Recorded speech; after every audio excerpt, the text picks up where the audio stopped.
Hello judges, we are Team 1070 from VinUniversity with support from Mr. Phan and Danh. We are Nguyen Tien. Lê Thị Doan. Today we will present mathematical model for problem A. It is raining space dust. The outline of presentation start with introduction. Then we will present our models and end it with simulation with numerical experiments.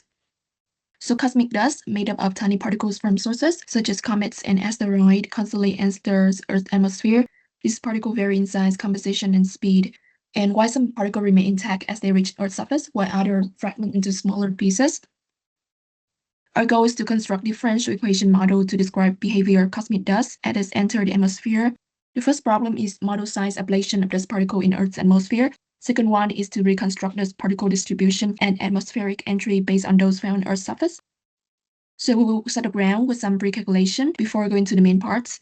So Cartesian coordinate system is adopted with origin O, and the average wind velocity components are represented by Ux, Uy, and Uz. The average initial velocity components are V0x, V0y, and V0z, and the corresponding velocity component reaching the Earth's surface are Vx, Vy, and Vz. Some general assumptions are particles are immediately influenced by ambient airflow velocity. Vertical motion of particles is governed primarily by gravitational acceleration, and the horizontal motion is influenced mainly by the aerodynamic drag force. You can calculate the average travel time of cosmic dust particle with the following equations. And then we can also calculate the initial vertical velocity V0z by Vz minus Uz and minus g multiplied with t. And the average initial velocity in the x and y direction can be determined using Newton's second law of motion. To summarize, we will have four formula: traveling time, initial velocity in x direction, y direction, and z direction. When cosmic dust enters Earth's atmosphere, its tiny particle travels at a very high speed. As it moves through the air, it experiences strong friction, heating, and aerodynamic drag. Over time, these effects cause the particle to lose part of its mass and gradually shrink inside.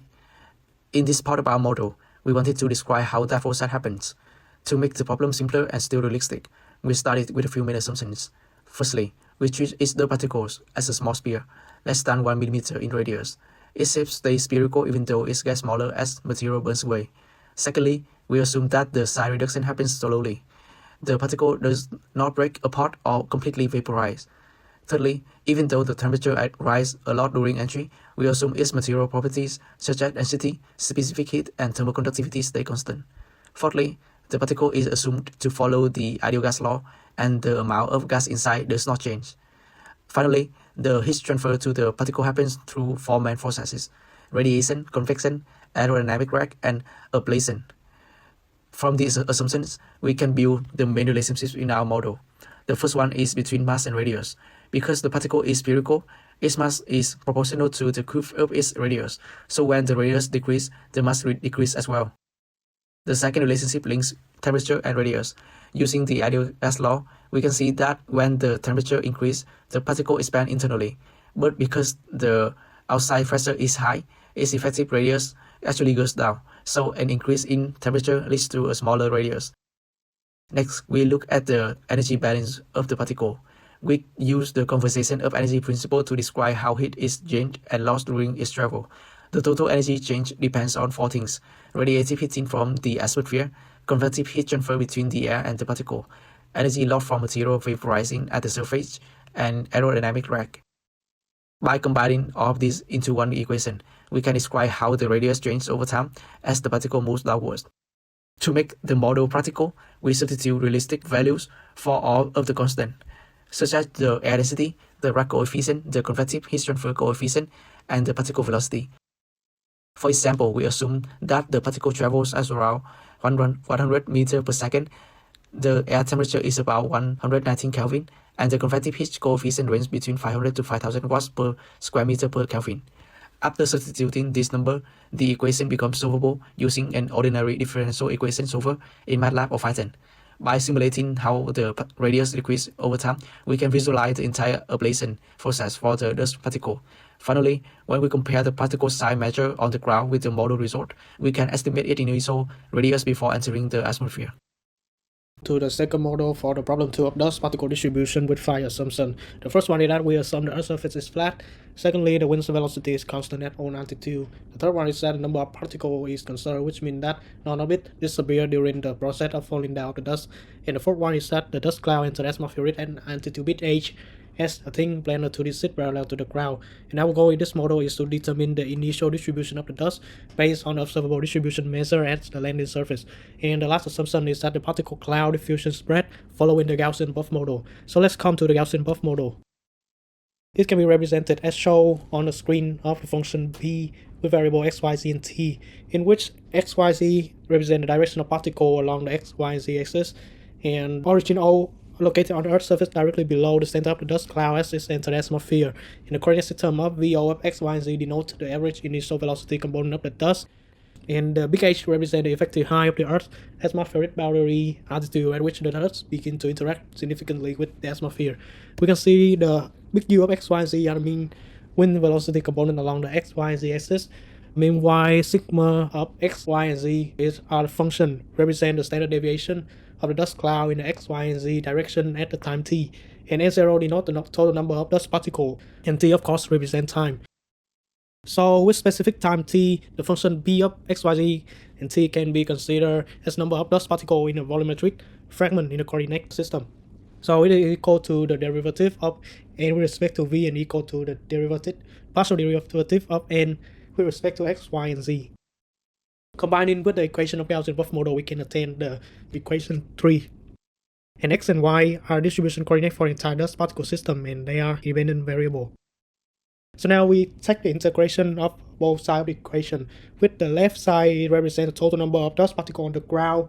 And in the x-axis and y-axis, we take the integration from the negative to the positive infinity. Meanwhile, the z-axis we only take from the 0 to h, with h is the height of the dust particle system above the ground. So with some technique of integration, we plug into the equation and obtain the new equation right here. And by plugging bit h and t taken from the distribution of the dust particle found on the ground, we can find the value of sigma z at the time big T. From the value of sigma x, y, and z at the moment big T, we can find general formulation for particle distribution at any given coordinate in the Earth atmospheric space through Gauss buff distribution model. We denote the sigma x, y, z at the moment 0 as the standard deviation of dust cloud at the moment it starts to enter the Earth's atmosphere. The relation of it with the sigma of x, y, z at the time t can be represented as follows, in which the sigma top at the moment t are at a spread caused by atmospheric turbulence over time. And we can use the Pascal-Guilford model to determine it. And at a bit time t, we just plug into the equation and we can obtain the sigma x, y, and z at the moment 0. So now as we already found the sigma of x, y, and z at the moment 0, which means the initial standard deviation in x, y, z direction of the dust before entering the Earth's atmosphere, we plug into the equation of Gaussian buff model and we can obtain the final equation of the dust particle distribution on the initial state when it enters the Earth's atmosphere. For simulation 1, dust particle reductions in size and mass, plugging constant in the ODE equation of variables RD, RDT, we can calculate radius at the moment 0 second when they started to reach the Earth's atmosphere. Looking at the highest line on the charts, at atmospheric entry, the radius is 1. After 3,000 seconds, it reduces to about 0.44 millimeters. And with the backward results at the beginning, at t equal to 0. And now to visualize mass reduction of dust particle over time, we used mass radius equation in ODE software side by. And we have a chart here from very large mass at t0 and it decreases due to ablation process to when it touches the ground is at t equal to 3,000 seconds. And from dust particle on the ground, we can backward calculate its mass at the moment 0 when it started. Now, moving on to our second simulation, we model the initial distribution of the cosmic dust particle using the Gaussian diffusion model. Key components here are the initial number of particles, n0, the mean velocity, ux, uy, and uz, the standard deviation of that person in 3 directions and big H. We set boundary condition at time 3,000 seconds when all particles are estimated to have reached the ground and start moving. The graph displays Gaussian, and we have added some perturbation to meet the real-life settings. Follow the process in the model for problem 2, we backward calculate with standard deviation in x and y and z direction, with the big N0 for number of molecule equal to 10 to the exponential of 6. Plug into the equation, And now we obtain the initial distribution of dust particle when it enters the Earth's surface at t equal to 0 and z equal to 15,000 meters in the height here.